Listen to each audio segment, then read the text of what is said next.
This is obviously the news, but sometimes the news you're watching also means you're living through history. And Congress is making history right now, launching these public impeachment hearings that began today with Ambassador and Army veteran Bill Taylor walking right up into Congress as the first key fact witness in the center of this Ukraine plot.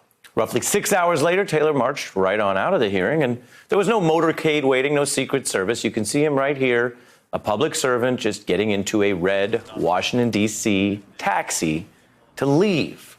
What happened in between was Taylor and diplomat George Kent laying out what they knew for the Congress and the public watching at home, with far more details coming from Taylor, the point person on Ukraine. Both provided damning testimony. And here tonight is the core of their new account. One, that Trump demanded foreign help for his re-election in exchange for U.S. military funding. Two, Trump's advisors confirmed that plot several times, these witnesses say.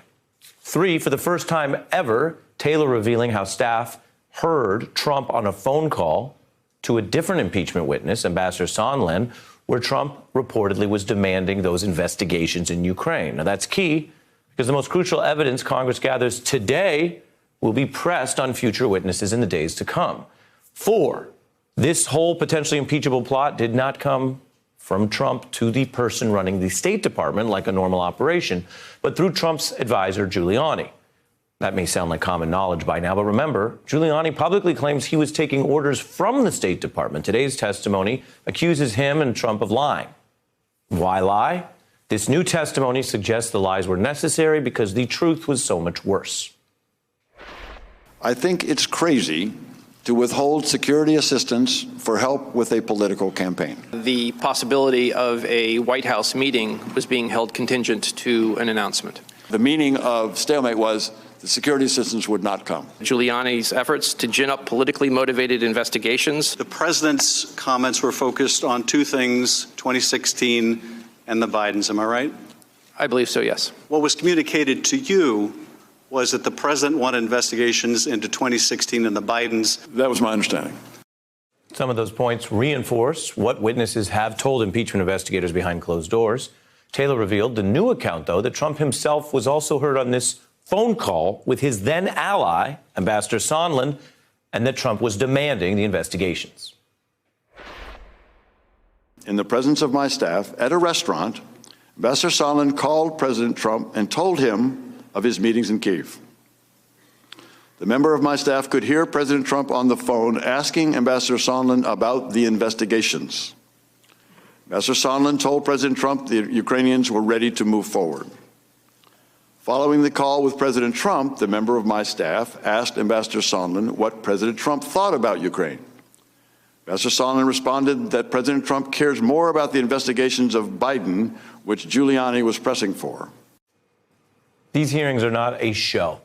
It's not like each one is supposed to end with a formal conclusion or some kind of moral. No, I want to tell you before we turn to our experts what's happening. Each hearing here is like a search for a brick of evidence. If the witnesses are credible, the bricks, they count up. They build on each other over time. Eventually, they're supposed to make a case. Alone, there's no open and shut case when you have, say, the single brick of Taylor saying somebody else heard that presidential phone call.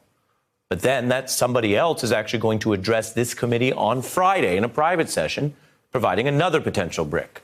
Then the former Ukraine ambassador targeted by Giuliani and Fox News, also speaking on Friday at another public hearing like today's. More bricks may yet come from Army Officer Vindman. And then, of course, the person who was just name-checked, Ambassador Sondland, who sort of turned on Trump. They speak in other public hearings next week. If Congress can prove that today's evidence and those other bricks amount to prove that Donald Trump demanded foreign help for his re-election in exchange for U.S. military funding, well, the chair in charge of impeachment today says that would be case closed. Is this what Americans should now expect from their president? If this is not impeachable conduct, what is? What is? We will now put that core question to our experts, including one of Chairman Schiff's colleagues who led some of today's questioning. You should also know on tonight's show, we will be joined for the first time ever by a top prosecutor from the Mueller probe, Andrew Weissmann, and by legendary journalist Dan Rather for a wider view on this living history. That's later on the beat, and I wanted you to know that. But we begin right now with the New York Times' Michelle Goldberg and David Kelley, the former U.S. Attorney for the Southern District of New York, the same powerful post once held by Rudy Giuliani and James Comey, and former federal prosecutor John Flannery, who is special counsel to 3 congressional investigations, as well as Congresswoman Val Demings. Everyone is here. I start with the prosecutor at my right at this table on this big day. How strong was the evidence today? The evidence was quite strong. I don't think there was any huge surprises other than the diplomat's testimony about the phone call that he later learned about since the testimony that he initially gave. But I think it's very compelling. I think what people need to focus on is, and I think a lot of what the cross-examination was about was like quid pro quo. I mean, this is not a criminal proceeding. It's really a political proceeding about abuse of power.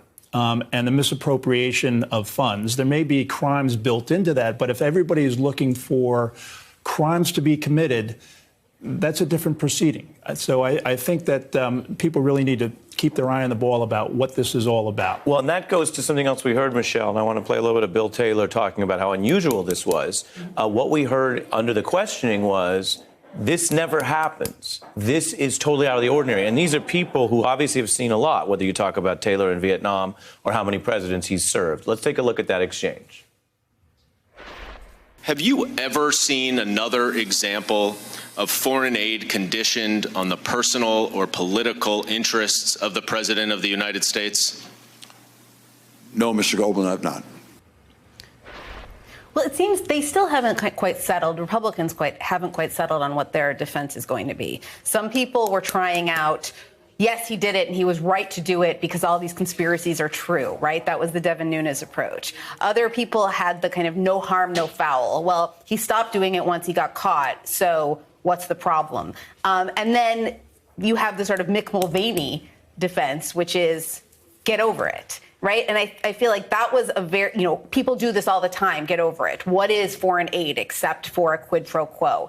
And so I think it was important to establish up front how unusual and kind of how shocking this is, because as Chairman Schiff said, if this doesn't result in Donald Trump's removal, or at least in some significant vote for his removal, and that may very well be true, we're going to have normalized this kind of intervention in our elections. I mean, there's these bookends this week where you had the Roger Stone trial, which kind of gave further evidence of cheating in the 2016 election, even as we're getting new evidence of a plan to cheat in the 2020 election. Congresswoman Demings, what's the most important thing you think Americans could learn from today? Well, I think it was very important, Ari, for the American people to hear directly from 2 long-term Foreign Service officers about what they knew about the president's abuse of power. Also, the new revelation, if you will, that one of Ambassador Taylor's aides overheard a conversation between Ambassador Sondland and the president, where the president, again, the day after the infamous call on July 25th, asked about investigations. Once that call was over, my understanding is that the aide asked Ambassador Sondland, what did the president think about Ukraine? And the response was, he's more concerned about investigations of the Bidens. And let me just say this about the statement that this is not a criminal proceeding. That's absolutely correct. It is an administrative process. However, my understanding is that a sitting president cannot be indicted. So it does not mean that crimes may not be uncovered during this process. Impeachment is the tool that we have been granted to work with. Congresswoman, let's look at a little bit more from today. Was Mr. Giuliani promoting U.S. national interests or policy in Ukraine, Ambassador? I don't think so, ma'am. What interests do you believe he was promoting, Mr. Kent? I believe he was looking to dig up political dirt against a potential rival in the next election cycle. I agree with Mr. Kent. What's the implication, in your view, of those answers? Well, what we heard today just further corroborates what was indicated in the call, where the president said, when President Zelensky said, I'm ready to purchase more javelins, President Trump said, but I need you to do me a favor, though, and then talked about investigations into the 2016 election and into his political rival interfering in the 2020 election. So our witnesses today just further corroborated what we already know from the readout of that call. Stay with me. I want to bring in former federal prosecutor and congressional investigator John Flannery. Take a listen to one of the hot moments today, John, that really raised the question of how did we get here? Whistleblower is an evocative term. We're way past that because we have people testifying in public under oath under their own name with fancy titles. They may outrank the whistleblower, frankly. We don't know. Yeah. Does it start with that witness or does it start with the person allegedly perpetuating the plot? Take a look. There is one witness that they won't bring in front of us. They won't bring in front of the American people. And that's the guy who started it all, the whistleblower. I say to my colleague, I'd be glad to have the person who started it all come in and testify. President Trump is welcome to take a seat right there. John? Well, he was absolutely right. I mean, the whistleblower said what he had heard, and it turned out that what he heard was absolutely true. And I thought that Schiff and Taylor at the outset of the hearing, if people only listened to the first hour, had a really good picture of what was going on. And the most important thing, I think, that the Republicans never dealt with was what we knew before the hearing started. We had the president, we had Mulvaney, and we had Rudy Giuliani all telling us they'd basically done this. And the readout also confirmed that. Now, what we have here is the most amazing corroborating information by two blameless individuals that can't be accused of being anti-Trump, who have had a history of service to this nation and who could not be contradicted in any particular. And what they proved by their corroboration of what we already knew was that the president has committed a high crime and misdemeanor. I disagree that this is political.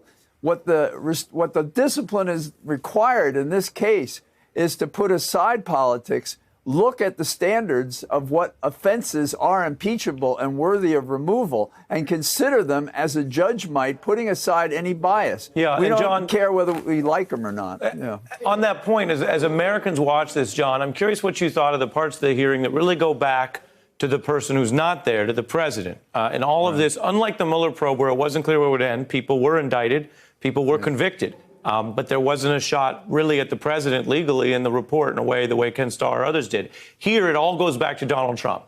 And the public has to sit and consider, do you believe the story that Donald Trump took a deep and abiding interest in cleaning up alleged corruption in another country? Do you think that he took a deep and abiding interest in the specific names of past and current U.S. ambassadors to that country?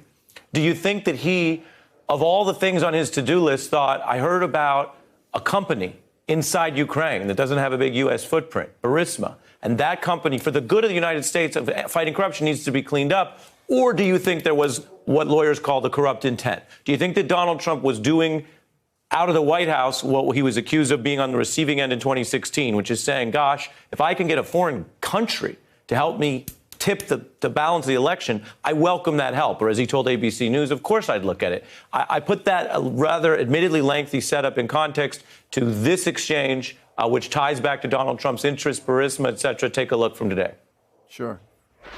I think you said that after the call, when your staff asked Ambassador Sondland what President Trump thought of Ukraine, his response was that President Trump cares more about the investigations of Biden.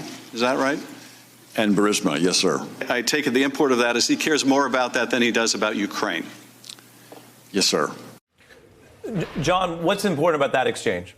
Well, the irony is that the cover story these days is he's concerned about the corrupt policies in Ukraine when he is corrupting Ukraine. He is seeking to have him conduct a phony investigation, even just a statement on CNN, to help him in his presidential election. And he's prepared to let people die for the failure to receive the funds that our Congress authorized and that the Defense Department said should go, and because they're not concerned about corruption. Your reference to TV News is that there was allegedly a request by the president not only to get the investigation going, that wasn't enough. It had to be announced in the American press about Biden. Yes, exactly. And go ahead.